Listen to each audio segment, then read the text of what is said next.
बिस्मिल्लाहिर्रहमानिर्रहीम। अस्सलाम वालेकुम। लाखों करोड़ दुरूद हुजूर सल्लल्लाहु अलैहि वसल्लम पर और आप सल्लल्लाहु अलैहि वसल्लम की आल पे।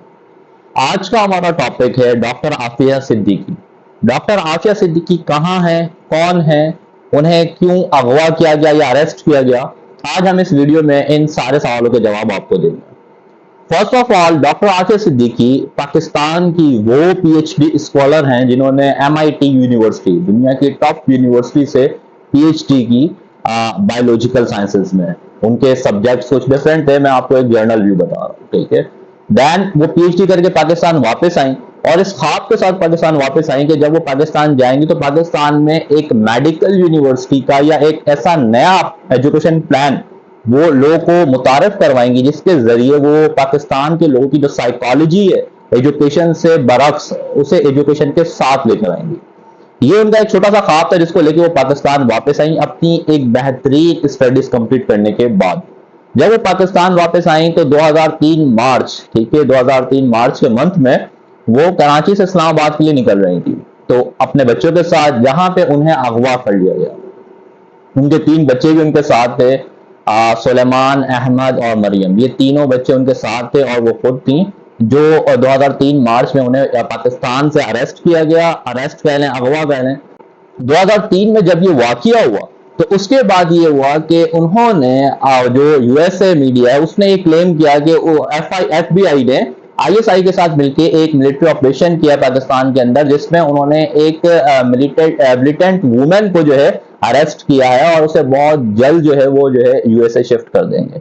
तो जब उनके फैमिली को ये न्यूज का पता लगा तो उन्होंने यूएसए में भी और पाकिस्तान में, मतलब जहां तक वो रिसोर्स अपनी प्रोवाइड कर सकते थे, जहां तक वो पहुंच सकते थे, वहां तक उन्होंने डॉक्टर आफिया सिद्दीकी के लिए आवाज उठाई और उनके बारे में जानने की कोशिश की। लेकिन अराउंड अबाउट 5 इयर्स तक ना डॉक्टर आफिया सिद्दीकी का कुछ पता था, ना उनके तीनों बच्चों का कुछ पता था।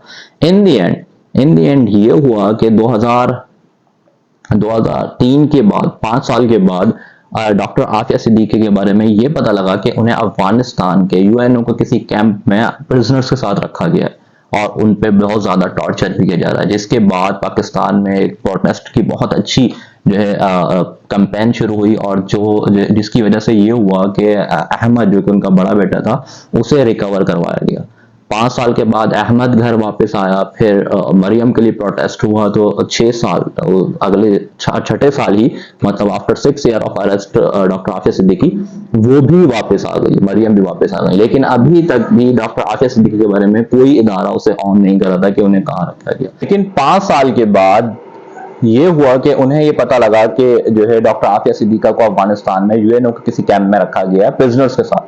अब जब वो उनकी फैमिली ने वहां पे जाके कंपेन स्टार्ट की, अफगानिस्तान गवर्नमेंट से भी बात हुई, यूएनओ से के इदारों से भी बात हुई, तो पता ये लगा कि उन पे जो है टेररिस्ट एक्टिविटीज में इन्वॉल्व होने का चार्जेस है। तो जब इन्होंने तमाम तहकीकात का हुक्म दिया यहाँ से कि भाई हमें उनकी पूरी रिपोर्ट्स बताई जाएं कि उन्होंने क्या ऐसा गुनाह किया है। आप तो एलिगेशन लगा के ले गए, एलिगेशन की बेस पे किसी को उस तरह अगवा तो नहीं किया जाता। देन इन शॉर्ट उन्होंने अफगानिस्तान में उनके साथ एक प्ले किया after 6 year. Doctor Aafia Siddiqui को टॉर्चर करके उन्होंने वहां पे जो है उन्हें शूट करने की कोशिश की। जब उन्होंने शूट करने की कोशिश की तो अल्लाह ताला ने उन्हें जिंदगी देनी थी, तो अल्लाह ताला ने उन्हें जिंदगी दी। उन्हें वो एक बुलेट तो उन पे फायर हुआ, लेकिन उनको जल्द अज जल्द मेडिकल एड मिलने की वजह से वो बच गई। इस वजह से उन्हें यूएसए जो है प्रिजनर्स के साथ यूएसए में ही उन्हें शिफ्ट कर दिया गया और वहां पे उन पे चार्ज चलाया गया कि उनकी टेररिस्ट एक्टिविटीज में इन्वॉल्वमेंट है। और इस बेस पे ही वहां के कोर्ट की जो है वहां की जजमेंट ये थी कि इन्हें 86 ईयर विदाउट एनी जो है एविडेंस उन्हें 86 इयर्स की जो है कैद में उन्हें भेज दिया गया, जिसपे अभी तक भी कोई एलिगेशन उन पे नहीं साबित हुई है, कोई भी एविडेंस उनके पास नहीं है। जस्ट इस बात को मद्देनजर रखते हुए कि इनकी इन्वॉल्वमेंट है, सिर्फ इस बेस पे उन्हें 86 ईयर की कैद दे दी। आज 2023 में डॉक्टर आफिया सिद्दीका को जो है यूएसए की जो है प्रिजनरशिप में 20 साल गुजर चुके हैं, लेकिन अभी तक भी पाकिस्तान में मल्टीपल गवर्नमेंट्स आई और गई और किसी ने भी डॉक्टर आफिया सिद्दीका के लिए कोई ऐसा लाहे अमल नहीं लेकर आए, कोई ऐसा काम सर अंजाम नहीं दिया जिसको एडमायर किया जा सके या जिसकी तारीफ की जा सके। अगेन इमरान खान साहब की भी हुकूमत आई, लेकिन उसमें भी कोई डॉक्टर आसिया सिद्दीका के लिए कोई जो है बेहतर ऑप्शन जो है या कोई एक ऐसा अच्छा पॉजिटिव स्टेप नहीं लिया गया। अगेन बात करते हैं कि इतने दौर में वो अभी तक भी यूएसए की जो है जेल में है और उनसे कोई राब्ता, बहुत मुख्तसर सा राब्ता, उनकी बहन की 2 दफा सिर्फ मुलाकात करवाई गई है इस पूरे अरसे में, और आगे भी कुछ पता नहीं है कि वो क्या उनके साथ कर सकते हैं। उनकी मेडिकली रिपोर्ट्स को जो कि पाकिस्तान भेजी गई हैं उससे ये भी पता लगता है कि वो बहुत सीवियर बीमार भी हैं, बहुत ज़्यादा तकलीफ में भी हैं, उनको जिस्मानी फिजिकल जो है टॉर्चर भी किया जाता है। इसके साथ मैं आपको एक चीज़ बताऊं कि अगर किसी दूसरे मुल्क के कंट्री के, किसी दूसरे कंट्री के लोग को अगर कोई कंट्री जो है अपने पास रखता है, खासतौर पर फीमेल को, तो क्या उनका रिएक्शन होता है। मैं आपको इंडिया की मिसाल दूं कि इंडिया की देवी जब यूएसए में गई, उन्होंने वहां पे एक क्राइम किया जो कि क्राइम प्रूफ क्राइम था, कि उसके विटनेस भी थे, उसे देखा भी गया, सीसीटीवी में रिकॉर्ड भी किया गया, और उसके बावजूद भी जब उसको न्यूट करके उसकी सर्चिंग की गई तो इंडिया ने इस बात पे जो है बहुत बड़ा प्रोटेस्ट किया कि हम खुददार कौम है, हमारी मॉरल एटिकेट्स एथिकल वैल्यूज है, कैसे आपने हमारी एक वुमेन को जो है इस तरह से सर्च किया। इस देश के अमेरिका में, इंडिया में इतनी ज्यादा कंपेन हुई, इतनी ज्यादा प्रोटेस्ट हुआ कि यूएसए एम्बेसी की जो कि इंडिया में मौजूद है, मोदी साहब ने अपनी लास्ट वार्निंग ये दी कि अगर वो बच्ची वापस, वो लड़की वापस नहीं आई तो हम यहाँ से अपनी सिक्योरिटी हटा लेंगे। और यूएसए ने इस बात से इनकार कर दिया कि आप किसी भी हाल में हम उसे वापस नहीं कर सकते। तो मोदी साहब ने अपने जो अल्फाज कहे थे उनको निभाया, और उन्होंने क्या किया कि एम्बेसी के सामने से अपने जो सिक्योरिटी फोर्सेस थे उन्हें हटा दिया, और यूएसए मैसेज भेज दिया कि we can not tolerate on this matter. और वही हुआ कि जब यूएसए ने उनकी इस तरीके से एक्टिविटीज को देखा तो 3 दिन के अंदर, विद इन 3 डेज, उन्होंने देवी को वापस किया। ना सिर्फ वापस किया बल्कि हिंदुस्तानियों से, इंडियन से एक अपोलोजाइज लेटर भी उनको जो है भेजा, उनसे माफी मांगी कि हमसे ये गलती है, हमें ये काम नहीं करने देता।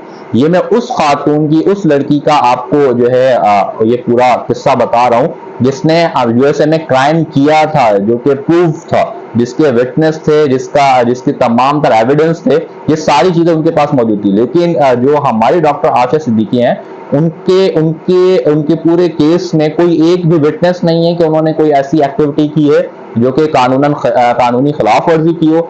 उनका कोई भी एक ऐसी रिपोर्ट नहीं जिसमें यह साबित हो कि उन पे कोई जो है अमेरिका के खिलाफ या किसी भी कंट्री के खिलाफ कोई जो है उन्होंने उसमें किसी तरीके की भी वो ऐसी एक्टिविटीज में इन्वॉल्व हो जो कि किसी भी किस्म से जो है कंट्रीज को फेवरेबल नहीं होती। लेकिन अगेन उसके बावजूद भी पाकिस्तान इतनी सोई हुई कौम है, हम इतने सोए हुए लोग हैं कि हमें ये तक होश नहीं है कि 20 साल तक भी हमारी बच्ची, हमारी बेटी जो कि एक उनके पास, जिनको हम कुफ्फार कहते हैं, काफिर कहते हैं, उनके हाथ में हमने दी है। मैं जब इस टॉपिक पर रिसर्च कर रहा था तब मैंने देखा काफी इंस्टीट्यूट्स के उस पर फतवे दिए गए थे इस केस के बारे में, जो कि उनकी सिस्टर भी अक्सर प्रमोट करती हैं। तो एक इंस्टीट्यूट, तो मैं उनका नाम नहीं लूंगा वरना उनके लिए बड़ा प्रॉब्लम हो जाएगा, उन्होंने यहां तक जो है वर्ड कोट किए हैं कि अगर आपकी बच्ची की इज्जत खतरे में, ठीक है, और आपने इतना ज्यादा माल और मता इकट्ठी की है, उससे एक गरीब बस्ती को, एक भूखी बस्ती जो कि भूख से मरने वाली है, उसके लिए जो है आप जो है वो माल लेके जा रहे हैं, लेकिन दूसरी तरफ आपकी कोई बच्ची जिसकी इज्जत जो है खतरे में, तो आपने उस सारे माल को लेके पहले वहां जाना है, अपनी बच्ची की इज्जत को महफूज करना है, उस पूरी बस्ती को आप ईमान पे मरने दें। इतने खतरनाक अल्फाज उन्होंने इस्तेमाल किए कि एक मुसलमान बच्ची की इज्जत कितनी जो है अहमियत रखती है। लेकिन सॉरी टू से ये सिर्फ लफ्जों में, किताबों में बातें जरूर मौजूद हैं, हमने इस तरह की कोई एक्टिविटी नहीं की जिससे इस बात को साबित किया जा सके। इवन इस लेवल पे भी कोई काम नहीं किया हमारी मीडिया में, हमारे पॉलिटिशियंस ने कोई भी इस चीज को कहीं पे भी, किसी भी लेवल पे इसको प्रमोट नहीं किया गया। तो प्लीज इस चीज पे, इस बात पे यूनाइटेड रहें, क्योंकि ये कोई पॉलिटिक्स नहीं है, ये कोई ऐसा मैटर नहीं है जिसको हम इग्नोर करें। इस पे तो हम सबको एक होना चाहिए कि उनकी गलती सिर्फ इतनी थी, डॉक्टर आसिया की गलती सिर्फ इतनी थी कि उन्होंने अपने बरक्स पाकिस्तानियों का सोचा, हाँ, इस मुल्क का सोचा कि इसके यंगस्टर्स को, इसकी यूथ को मैं कुछ जो है प्रमोट कर सकूं। बाकी वो सारे जो एलिगेशन उन पे लगाए गए हैं उसका कोई विटनेस नहीं है, कोई प्रूफ नहीं है, लेकिन अगेन फिर भी उनको इतने लॉन्ग टाइम के लिए जो है वो जेल किया गया है। Please be united on this matter. Thank you so much. Stay connected. Allah Hafiz.